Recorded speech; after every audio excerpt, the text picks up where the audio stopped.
बीडमध्ये जर मंत्र्यांच्या आशीर्वादाने त्यांचे चेले चपाटे दिवसा ढवळ्या गोळीबार करत असतील, दिवसा ढवळ्या माणसं मारत असतील, तर राज्याची कायदा व्यवस्थेचा प्रश्न तर निर्माण झालेलाच आहे.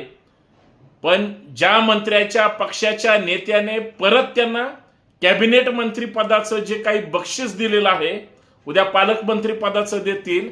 माणसाचा जीव महत्वाचा नाही, नेत्यांना आपले लाडके लोकप्रतिनिधी महत्वाचे आहेत, हे फक्त लक्षात घेतलं पाहिजे. दादागिरीनं तुम्हाला माणसं दहशतीत ठेवता येतील किंवा संपवता येतील, माणुसकी नावाची गोष्ट तुम्ही कमवू शकणार नाहीत, हे लक्षात ठेवा. दादागिरी तुम्ही कालही करत होते, आजही कराल आणि सत्ता तुमच्याकडे उद्या पण कराल.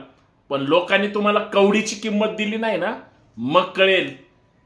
बंद करा हे गुन्हेगारांना पाठीशी घालण्याचे प्रकार.